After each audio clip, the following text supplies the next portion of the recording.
What are we discussing on today's Locked on Diamondbacks podcast? Why Zac Gallen needs more run support, and answering your guys' questions on today's Mailbag Friday.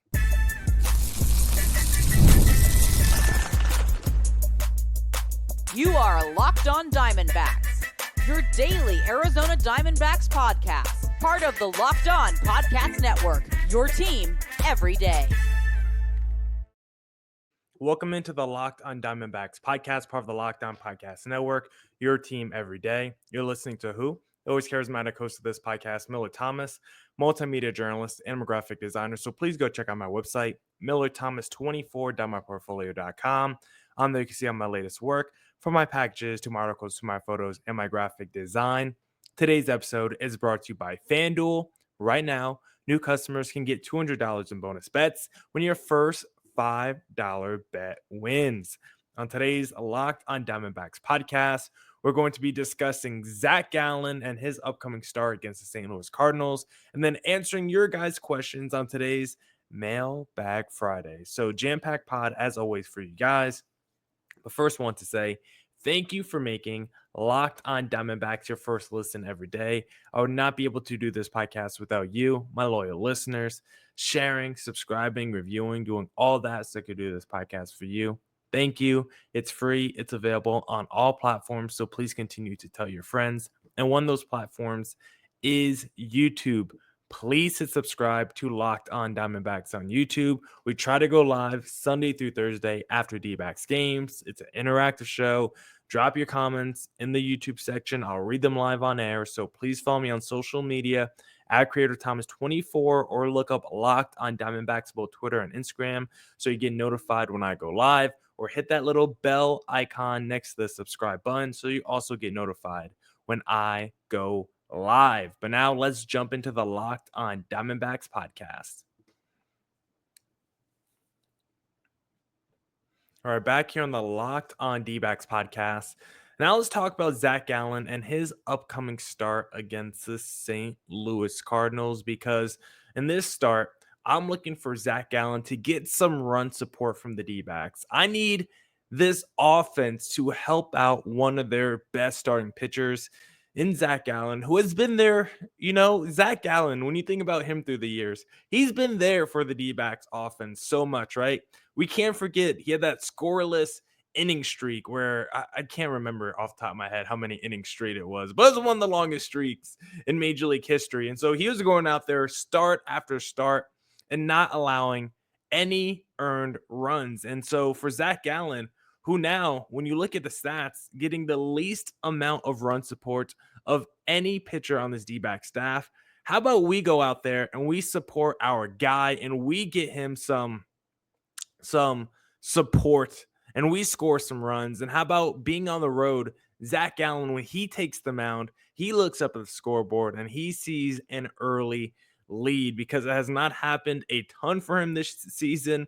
Zac Gallen is getting below league average run support from this D-backs offense, which is insane, because we did a whole topic yesterday about how this D-backs team is actually good in situational hitting and just overall. I mean, you go through any offensive statistic, this D-backs offense is going to be near the top of the leaderboard of pretty much every offensive category, right? Runs per game, this D-backs team is currently third in the National League. OPS, D-backs are third.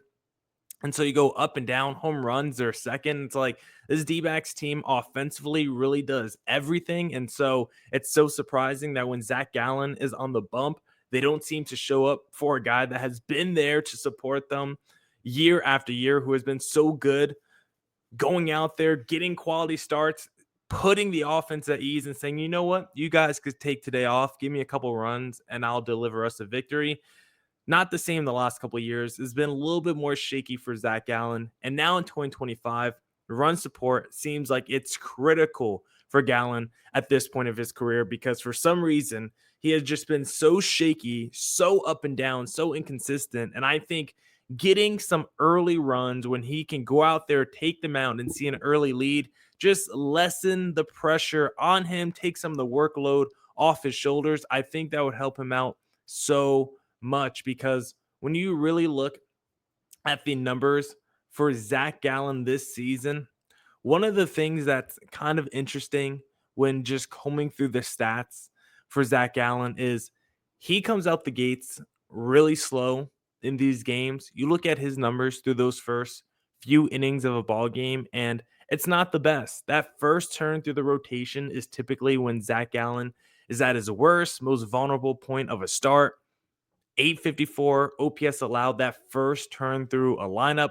Innings 1 through 3, he has a 7.2 ERA in those first 3 innings of a ball game. A 931 OPS allowed. Zac Gallen, that early in games struggles, gets off to slow starts, and I think if he went out there and saw a little bit of a lead, saw some runs on the board, I think that would help him out a ton. I think mentally, it's like this psyche game right now for Zac Gallen.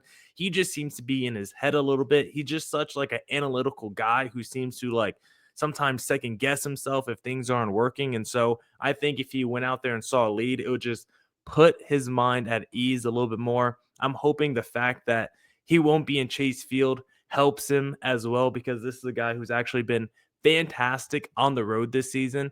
At Chase Field, I don't know why he has been so bad there in 2025, a 6.03 ERA at home, but on the road, a 3.38 ERA. So I'm hoping being in St. Louis, being on the road helps him out a little bit. Zac Gallen in middle innings this season, actually, as like I just said, he struggles early. If you look at his numbers, innings 4 through 6, Zac Gallen has a 2.9 ERA. And then if you look at his numbers, the second time through an order, 195 average, 681 OPS. And so he just has to get through the beginning part of a ball game. If he can do that, it's usually smooth sailing for Gallen. Now, if you want to talk about something that he has to work on, 2 outs.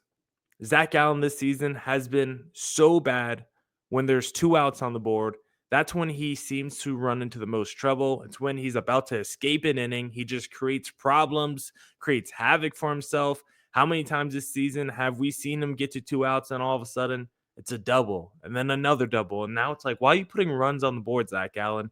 You're about to walk away with a clean inning. With 2 outs this season, he's giving up a 972 OPS. It's so weird because with runners in scoring position, Zac Gallen has actually been elite, 668 OPS allowed with runners in scoring position, but he's been bad with 2 outs. And then if it's 2 outs and runners in scoring position, over a 900 OPS allowed as well. And so Gallen has to limit the amount of times he runs himself into trouble. Yes, the offense needs to show up early, get him some run support, something we haven't seen a ton, but Zac Gallen also has to do a good job of not putting himself in bad, precarious situations, because he's done that way too much in 2025. We'll see if Gabby or Jose start this game for Zac Gallen, because this season Jose has been way better catching Gallen than Gabby Moreno. The numbers are like night and day. 2.9 ERA with Jose, 6.89 ERA with Gabby.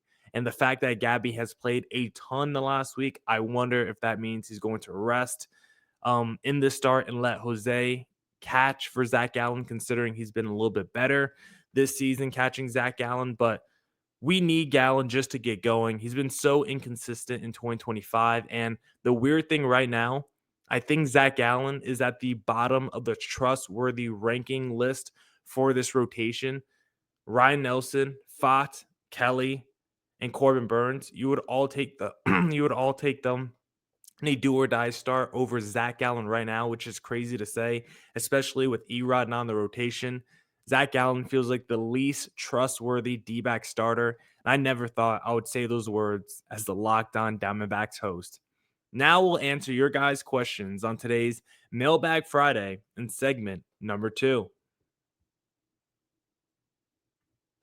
Looking for a snack that's both delicious and nutritious? Crack into a good source of protein with Wonderful Pistachios. Wonderful Pistachios is one of the highest protein nuts. Each 1 ounce serving has 6 grams of protein, giving you over 10% of your daily value. Plus, they're packed with fiber and better for you unsaturated fats to help keep you feeling fuller longer. My favorite Wonderful Pistachios I actually have right here. Sorry to the audio listeners only. You're going to have to go to YouTube for this one, because right next to me, I got 3 of my favorite flavors here. And this is what is great about Wonderful Pistachios. Unsalted right here, no shell.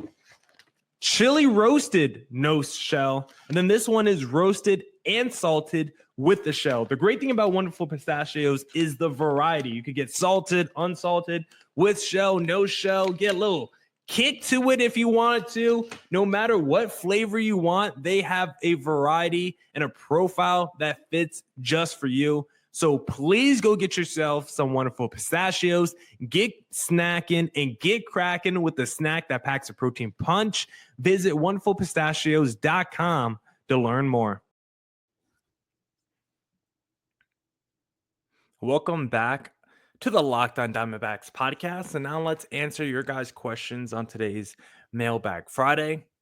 The first question is from FrogFan1346.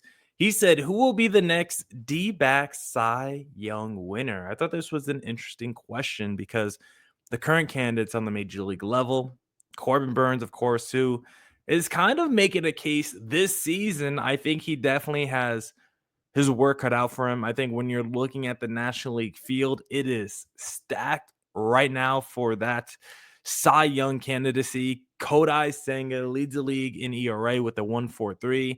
Yamamoto has a 1.86. Luzardo has a 1.95 in the highest WAR. That doesn't include Paul Skeens, who's been fantastic. Michael King, who's been fantastic. Zach Wheeler, who's been fantastic. I mean, Robbie Ray's got some solid numbers. It's a loaded, crowded field, but Corbin Burnes is at least in the mix for this season. Brandon Pfaadt, if you believe in him to ever, he's good right now. He's having a bit of a breakout season. Feels like he's taking a step forward, but can he take that massive leap forward to the level of being a Cy Young Award winner? I don't know about that. Ryan Nelson, I think he's good, but to me, he's still probably a mid to back end starter, if anything. And then how about the minor leagues? A Christian Mena, a Yolbert Diaz? I don't know. I think when you're looking at the players currently in the D-backs organization, on the major league level, in the minors, if I'm being brutally honest, I don't know if there's currently a guy I would predict to win a Cy Young that's with the D-backs. 2 years ago, 3 years ago, I would have been pounding the desk Zac Gallen, but he's a guy who has fallen off a cliff this year. And it feels like he's going to leave and sign with someone else in free agency. So he's off the table. If I'm being truly honest, the guy I would believe actually has the highest chance, at least in the very short-term window of like the next 2 years, Merrill Kelly would be the guy I would put my money on to win a Cy Young if I had to pick somebody. But I just don't think he has the cachet. He's, of course, over the age of 35. And so that's why I would just say, if the D-backs are going to have a future Cy Young Award winner, it'll probably have to be a Randy Johnson type situation where you go out there and sign someone in free agency like a Corbin Burnes. I think Burnes is just a little bit past his Cy Young peak, I want to say. Like, this is not 2021 Corbin Burnes when he won the Cy Young. I think he's a little bit in the decline, not in a major way, but I don't think he's at the level. Like, he could still finish top 5 in Cy Young voting, but can he win a Cy Young? I don't know about that. So currently, I don't think the D-backs have a player that I would pick to win a Cy Young award in the near future. But if I did, it would probably be Merrill Kelly. Next up, this one is from Gabby with 4 eyes. He said, should we explore a Randall Grichuk for reliever deal? This is something that I've debated on the podcast, I think, because for me, I think the question is, do you believe in Jordan Lawler and Tim Tawa enough as right-handed DH options and also as an outfield option in Tim Tawa to replace that Randall Grichuk role? And also, do you believe in Pavin Smith enough offensively for that to be sustainable for the course of a 162-game season? Because we've already seen him start to struggle, start to slip up a little bit over the last few weeks. And so if you answered yes to both of those questions, then you should trade Randall Grichuk for a reliever, because this D-backs bullpen is absolutely horrendous. It's bottom 3 in ERA. It can't close games. It's untrustworthy. Feels like you need a 8-run lead anytime you enter a 9th inning. And so if you are on the side of trading Grichuk is for the best because let's be honest, Grichuk does not play for the D-backs. He has 11 at-bats since May 9th. If your argument is he doesn't play and our options replacing him are good enough, our bullpen is that bad where we need a reliever, yes, I would understand trading Randall Grichuk. Now, I don't know how good of a reliever you can get for Randall, but if there's a one-for-one swap, we could get, someone that could be a very good seventh inning guy, eighth inning guy, a little bit of a specialist. We just need him to be like our fifth best reliever or sixth best reliever. If we could trade someone that's consistent, maybe a little bit of a strikeout artist, yeah, I think you would do that for Randall Grichuk. But if the D-backs are going to continue to play Jordan Lawler inconsistently, and if his bat is not going to come around, maybe you keep Randall Grichuk as that, go-to platoon righty. If Pavin Smith, you don't trust him to keep his offense up, maybe just abandon the lefty DH and just go Randall Grichuk, more playing time. Like, I think there's definitely an argument to trading Randall Grichuk if you think the urgency for getting a reliever right now, I mean, obviously it's important, but if you think it's worth trading Randall Grichuk, then you do it. But if you don't believe in the internal options of the Jordan Lawlers and the Pavin Smiths, then I think you keep Randall Grichuk because this is still someone who I think is very good. This is not someone I just want to trade for nothing. Like if I saw a Randall Grichuk deal for cash considerations, like that would upset me. Randall Grichuk is a valuable baseball player. He has way more power than people realize, I think. I mean, his slug is not the greatest right now, 394, but that's because his playing time is just so inconsistent. He still has 8 doubles on the season, which is pretty solid considering this guy just never plays 66 at bats. He has 8 doubles. Like, that's not that bad. Corbin Carroll has 9 doubles. Eugenio Suarez has 9 doubles. Alec Thomas has 7 doubles. Gabby Moreno has 6 doubles. And Randall Grichuk, again, does not play. Corbin Carroll has 209 at bats. He leads the National League in plate appearances. And then he only has 1 more double than Randall Grichuk. Now, Corbin Carroll also has the most triples in the National League. So you can best believe some of those triples would have been doubles if it wasn't Corbin Carroll. But at the end of the day, there's still value with Randall Grichuk. He's still a solid defensive player. He's still someone that I trust in the clutch. If there's a pinch hitting situation, I believe in Randall Grichuk. If you call his number off the bench to come in the game, tie game, down 1 run, there's runners on, I trust Randall Grichuk in that situation to at least put the ball in play and just see what happens. He's not going to go up there and strike out on 3 pitches. He's going to put together a good plate appearance, he's going to give you a good at bat, and then we'll see what happens after that. And so if you want to trade Randall Grichuk, I understand, but it better be for someone that can help out this bullpen immediately, because if not, I would be in favor of keeping him a little bit longer. Now we'll answer some more of your guys' questions in segment number 3. But if you want to place a wager down on the D-backs versus St. Louis Cardinals series, then the best place to do that is going to be FanDuel, because the NBA playoffs are in full swing and every night delivers highlight-worthy performances, major momentum shifts, and can't-miss moments. Whether it's a game-winning shot or a breakout player, there's never been a better time to get in on the action. FanDuel makes it easy to stay in the game before tip-off and live with player props, performance trends, and same-game parlays. Fans have more ways than ever to play smart and win big. My favorite thing to do on FanDuel is that same game parlay, because when I see the D-backs are playing, I take the money line, I take the over on runs, and I take the Corbin Carroll stolen base. When that 3-leg hits, it brings a big smile to my face. And if you want a big smile on your face, just visit FanDuel.com. And if you're new to FanDuel, guess what?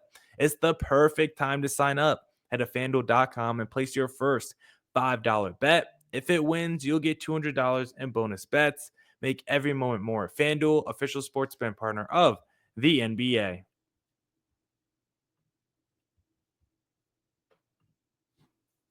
All right, back here on the Locked on Diamondbacks podcast. This one's not really a listener submitted question. This was a question I saw posed by Inside the Diamondbacks saying, how many all-star representatives will they send to the game this year? Because when you look up and down this D-backs roster right now, despite the up and down nature of the team, there's a lot of guys that have at least cases to be an all-star. And we'll go through it right now because if you're actually asking me how many reps, realistically, I think that number could be higher than you think because it feels the vibes surrounding the D-backs are not the best, but the players individually are kind of performing. Because a guy like Corbin Carroll is among the league leaders in total bases.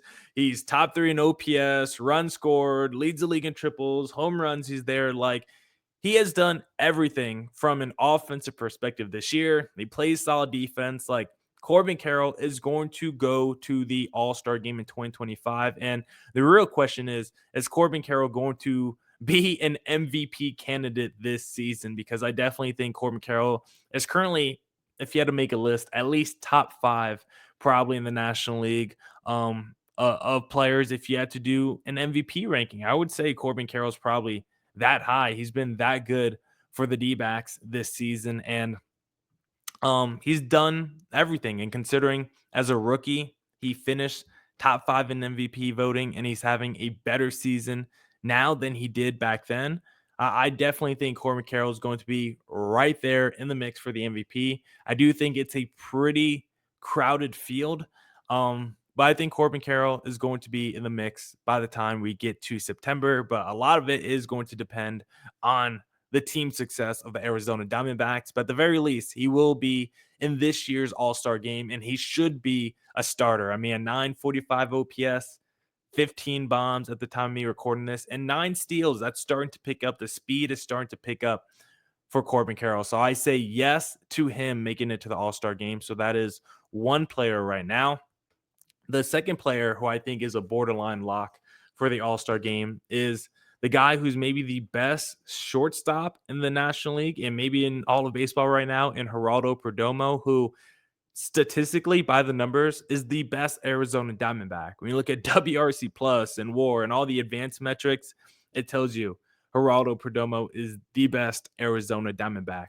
Now he's third in WRC plus among shortstops in the National League, but he is just so good. He has a better walk rate than those guys. He has a better strikeout rate than those guys. Uh, the slug, the OPS, the average is all there for Geraldo Perdomo.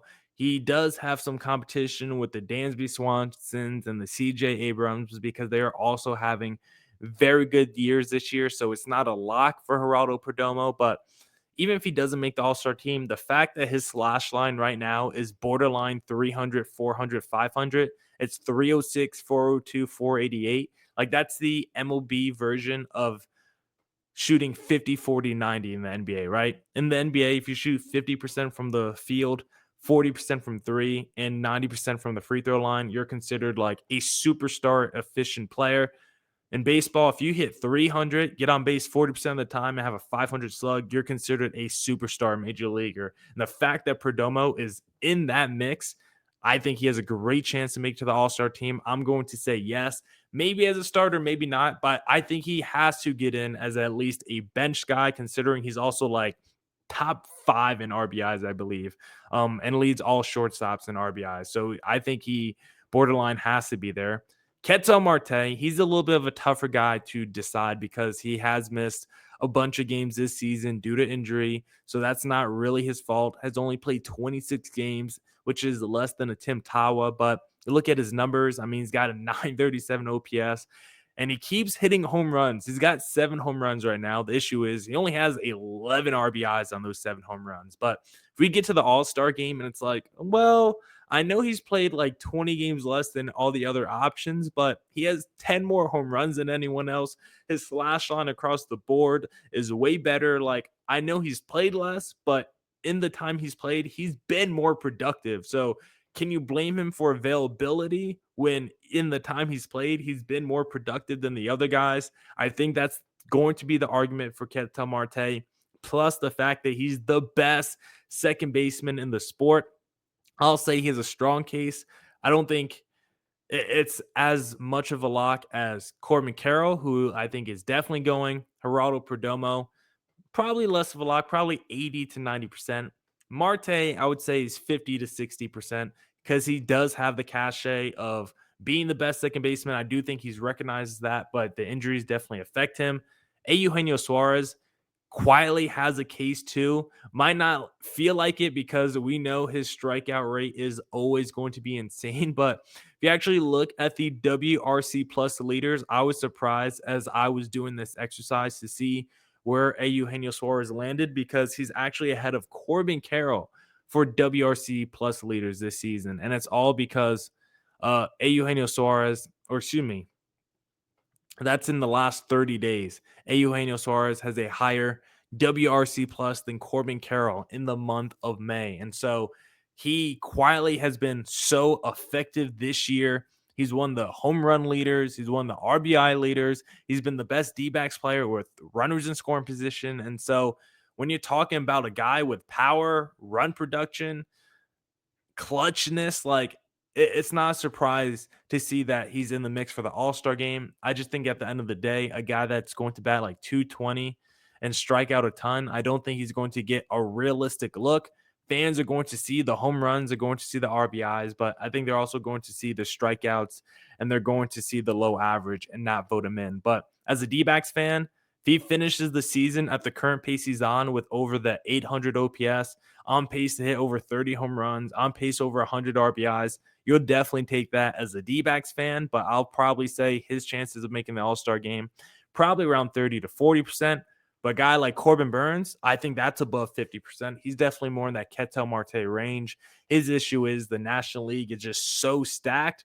But like Marte, he has the cachet, he has the name value, easy to look at an all-star ballot and be like, oh, Corbin Burns having another fantastic season. Like, it's easy when you're a guy who's in the all-star game every year. If you continue to put up the same level of production, I think it's easy to go back. And so I think that's really the case for Burns. He has the numbers, but he also has the name value cachet, which I think should help get him in. And if he just continues on the pace he's on, he's looked fantastic in these big games against the NL West opponents. Just keep continuing to do that. He'll make the All-Star game. Merrill Kelly, I would say his chances are more in that Eugenio Suarez range, despite him, in terms of the talent for the All-Star game among all D-backs players, maybe second or third because he's been fantastic. Again, take away the start against the Yankees. He has a 2 ERA on the year. Kelly is just so nasty, but he does not have any cachet or name value. It feels like he always gets overlooked. You can't tell me a fan is going to look at the All-Star ballot, see Merrill Kelly, despite the numbers, and be like, oh, let me vote for that guy. Just not going to happen. So I already know Merrill Kelly is going to be overlooked, even though he's deserving. Then Fott is one of the last players. He's got the innings pitch, but I think the 3.81 ERA is too high. He has to get that in the low threes if he wants to be really considered. I think the other guy that has to be talked about as a potential D-backs All-Star, Josh Naylor. He does have pretty good numbers this season. I mean, actually, look at the numbers again. It has fallen down more than I realized. He's below 800 OPS, so maybe not Josh Naylor, but maybe Pavin Smith as the DH option. He's still right now 291 average, 888 OPS. Just throwing it out there. But I would say Carroll, I would say Perdomo, I would say Burns, and I would say Marte. I would say the D-backs are going to send 4 representatives to the All-Star game in 2025. Now that's it for this edition of the Locked on Diamondbacks podcast. Come back next week for more Diamondbacks news coverage and insight. And as always, stay safe, stay healthy. Deuces.